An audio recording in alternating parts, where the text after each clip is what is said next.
লন্ডনের রাস্তায় ফুরফুরে সাকিব শিশির।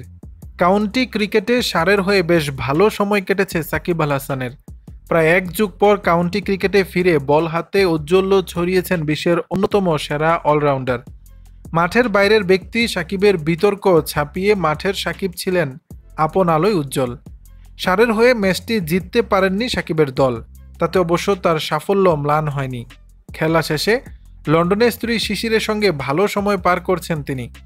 লন্ডনের রাস্তায় স্ত্রীর সঙ্গে সাকিবের ঘোরাঘুরির ছবি ভাইরাল হয়েছে সামাজিক যোগাযোগ মাধ্যমে, যেখানে দুজনকেই দেখা গেছে বেশ ফুরফুরে মেজাজে। অবকাশ যাপনের খুব বেশি সময় নেই সাকিবের হাতে। ভারতের বিপক্ষে সিরিজ খেলতে রোববার 15 সেপ্টেম্বর দেশটিতে পৌঁছেছে বাংলাদেশ দল। আগামী 19 সেপ্টেম্বর থেকে চেন্নাইয়ে শুরু হবে প্রথম টেস্ট। শিগগিরই দলের সঙ্গে যোগ দিতে লন্ডন থেকে ভারতে যাবেন সাকিব। এদিন দেশ ছাড়ার আগে সাকিবের ব্যাটিং প্রসঙ্গে কথা বলেন বাংলাদেশের অধিনায়ক নাজমুল হোসেন শান্ত। শান্ত বলেন, সাকিবের কাছে আগে যা প্রত্যাশা করতাম এবারও তাই করছি। এটা ঠিক, তিনি হয়তো ব্যাটিংয়ে রান করতে পারেননি, তবে আশা করছি ভারত সিরিজেই তিনি ভালো কিছু করবেন। দর্শক, বিষয়টি নিয়ে আপনাদের মতামত জানাবেন নিচের কমেন্ট বক্সে।